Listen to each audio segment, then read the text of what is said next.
যারা গরুর চিকন ভট পরিষ্কার করতে পারে না তারা মাঝখানে এভাবে ছুরিটা দিয়ে এভাবে কেটে পুষ্কুনিতে নিয়ে তারপর পরিষ্কার করবেন। যেহেতু আমি পুষ্কুনির পানিতে পরিষ্কার করেছি তার জন্য ভিডিওটা নিতে পারিনি, তো এখন দেখিয়ে দিচ্ছি।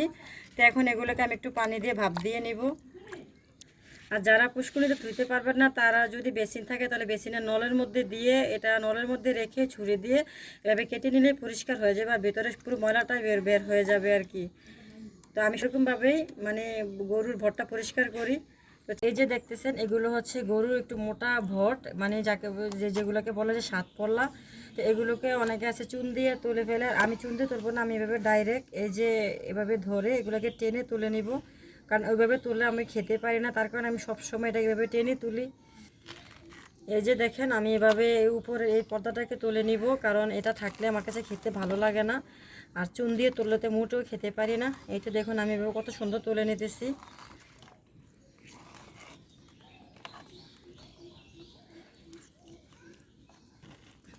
এখন খুবই সহজভাবে আমি তুলে নিচ্ছি। এটা তুলতে বেশি একটা কষ্ট হয় না, যদি প্রথমে একটু বাজ মতো তুলে নেবেন, তারপরে যেভাবে টানলে শুধু মানে নিচের দিকে টান টান দিলে চলে আসবে। তবে এটাকে ভাজ মতো টান দিতে হবে, তাহলে তাড়াতাড়ি এটা ছুটে আসবে। এই তো দেখুন আমি কত সুন্দর করে এটাকে তুলে নিয়েছি, আর কত সুন্দর দেখুন স্মুথভাবে তোলা হয়ে গেছে। এখন তারপর এটাকে একটু ভাপে দিয়ে দিব। তো এক এক করে আমি সবগুলো ভট থেকে এগুলোকে পর্দাটা তুলে নিব। কিন্তু দেখুন কত সুন্দর তোলা হয়ে গিয়েছে। এখন আমি এক এক করে সবগুলো এভাবে ছাড়িয়ে নিচ্ছি। আর আমি কখনো ওইভাবে খাই না, আপনারা চাইলে এভাবে তুলতে পারেন।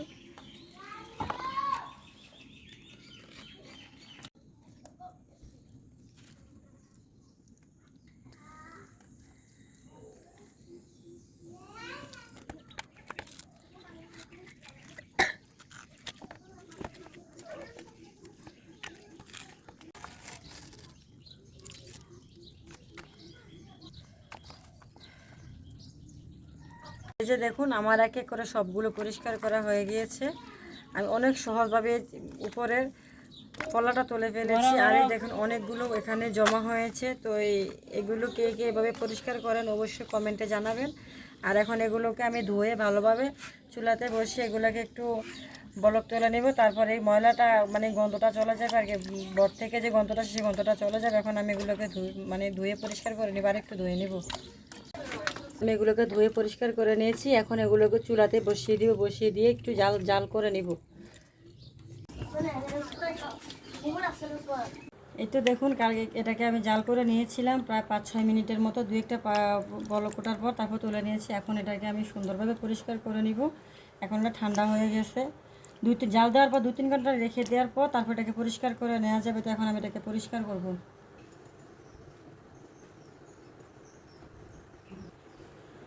এই তো এটাকে ছেলার পরে তারপরে এভাবে সিদ্ধ হওয়ার পর তাকে এরকম বটি দিয়ে একটু ছাড়িয়ে নেবেন উপরে যে একটু ময়লাটা থাকবে, এটা তাহলেই হয়ে যাবে পরিষ্কার। এখন আমি এগুলোকে ছোট ছোট করে টুকরো করে নিব।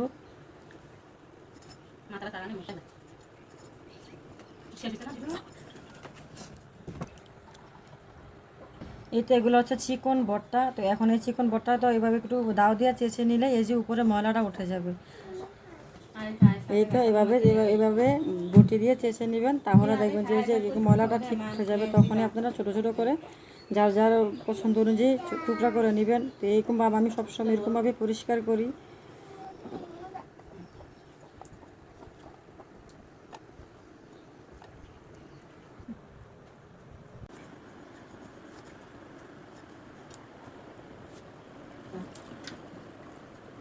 এই তো দেখুন আমার সবগুলো বট কাটা হয়ে গিয়েছে, আর আমি সবগুলো পরিষ্কার করে নিয়েছি, পরিষ্কার করে কেটে এগুলোকে ধুয়ে নিয়েছি।